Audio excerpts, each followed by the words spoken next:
नमस्ते, आप देख रहे हैं फास्टैग और मैं हूं सात्विक कुमार। आज की बड़ी खबर, एयर इंडिया ने अपनी सेफ्टी रिव्यू के तहत एक बड़ा फैसला लिया है। कंपनी ने हर हफ्ते 38 इंटरनेशनल फ्लाइट्स कैंसिल करने का फैसला किया है। इसके अलावा 3 रूट्स को टेम्परेरी तौर पर पूरी तरह सस्पेंड कर दिया गया है। यह कदम 12 जून को अहमदाबाद में हुए बोइंग 787 इंसिडेंट के बाद उठाया गया है। इस एक्सीडेंट के बाद से एयर इंडिया अपनी सेफ्टी प्रोसीजर की रिव्यू कर रहा है। यह हादसा 12 जून को अहमदाबाद एयरपोर्ट पर हुआ था, जब बोइंग 787 विमान की लैंडिंग के दौरान तकनीकी समस्या सामने आई थी। लेकिन इस घटना ने एयर इंडिया को अपनी सुरक्षा प्रक्रियाओं की गहन समीक्षा के लिए प्रेरित किया।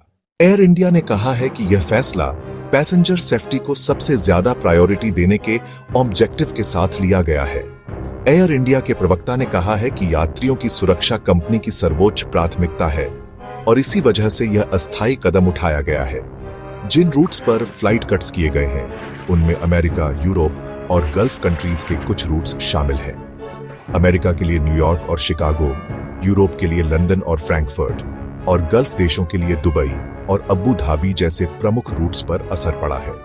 यह चेंज मिड जुलाई तक जारी रहेगा और अगला स्टेप सिचुएशन को फिर से रिव्यू करने के बाद ही लिया जाएगा।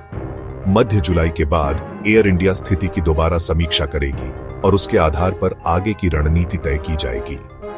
यात्रियों को हर अपडेट के लिए कंपनी की वेबसाइट पर नजर रखने की सलाह दी गई है। पैसेंजर्स को एडवाइज किया गया है कि वे एयर इंडिया की वेबसाइट या कस्टमर केयर के थ्रू अपनी फ्लाइट इंफॉर्मेशन पहले से चेक कर लें। अगर आपकी फ्लाइट प्रभावित हुई है तो आप एयर इंडिया के कस्टमर केयर नंबर पर कॉल कर सकते हैं या वेबसाइट पर अपनी बुकिंग की स्थिति चेक कर सकते हैं। इस डिसीजन पर आपकी क्या राय है, हमें कमेंट्स में जरूर बताएं। ऐसे ही और अपडेट्स के लिए फास्टैग के साथ बने रहें। थैंक यू, धन्यवाद। ऐसे ही ताजा खबरों के लिए फास्टैग को सब्सक्राइब करें और बेल आइकन दबाएं।